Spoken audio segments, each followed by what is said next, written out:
we got a really good team coming in here tomorrow in Purdue. It's always, I think Matt Painter's coach team is always going to be very strong, tough, defensive oriented. They have the Johnson brothers, who are absolutely, we could not stop them last year.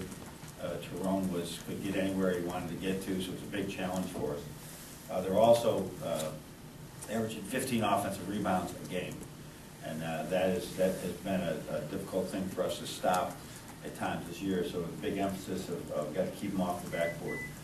So we had we practiced one day, we took another day off because we're going into a compressed schedule starting with this game, and we'll be back at it again today. We had a really good practice on Monday, and then now we'll have a really good practice hopefully today, and just now the season will really fly by because we play every 3 days for 2 weeks.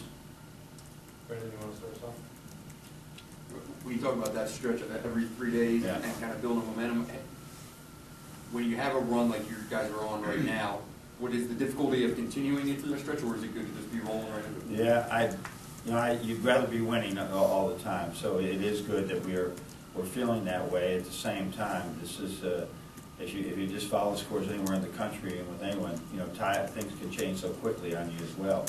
And when you have this many games in a row, you want to be playing well. You just got to find a way to stay fresh and sharp at the same time by practicing enough. So that's the biggest thing with our coaching staff right now. We're trying to make sure that we're on point with our practice, we're efficient with our practice, but we're not, our practices aren't tougher than the games they usually are. With this group in particular, do you think it'll be harder staying fresher mentally or physically?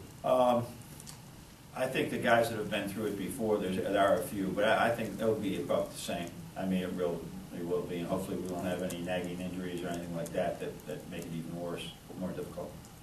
No. So I don't think you guys tried to establish Glenn a little bit earlier in the second half against Michigan State. Would you like to see him get the ball around the rim a little bit more? Well, yeah, I mean, we try to do. I mean, there's a few different actions that we have for. Well, there's several actions for him, for Karras, for Nick, for Derek, everyone. And he plays really good off residual action as well. So we'll sort of take what defenses give him. Rob? John, you talked about how difficult it is to get 2 or 3 guys going in a game. Is maybe one of the great things about this team is that you have maybe 5 or 6 guys that you can pick from to get 2 or 3 guys going? Yeah, it's good, and it's not like I'm dialing up every play that we're running, and there's just so much residual action. It is great to have somebody like Karras LeVert, who he just sort of plays off residual action a lot, much like Glenn did last year. Derek Walton found himself in those situations as well, where his jump shot that was right on the right side that went around the rim and went in was a huge shot, but that was something he's just spacing. So I think it's good to have guys that they can't cheat off of in a game. That's what's important, rather than dial somebody up. It's really good to have people that they can't cheat off.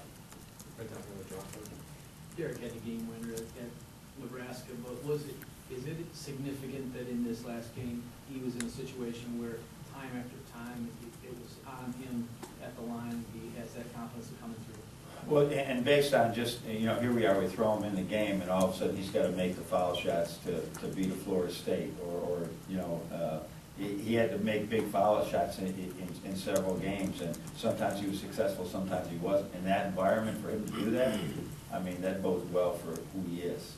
And if thank goodness it didn't go the other way, because that especially for a kid from this state, that would creep up on you for a long time. So it showed he's got great confidence, and I don't think that will change now. Mark, Dan, you talked the other day about Karras and how he does so many different things, and in that game he was kind of overlooked. Oh, yeah. Afterwards. And what have you seen in him trying to deal with? You said everyone focuses on the scoring, that goes up and down, but what is he? Have you seen him improve? Well, he's way out in front of all our guys in steals. I mean, he gets his hands on more steals and deflections. Although we don't chart deflections, if we did, he would have a lot of those. Like I said, he's probably our best push man in the break. He usually guards one of their best defenders. These are all things that are uncharted. And he just makes us better when he's out there. I think everybody saw it last year in the Michigan State when Nick went down.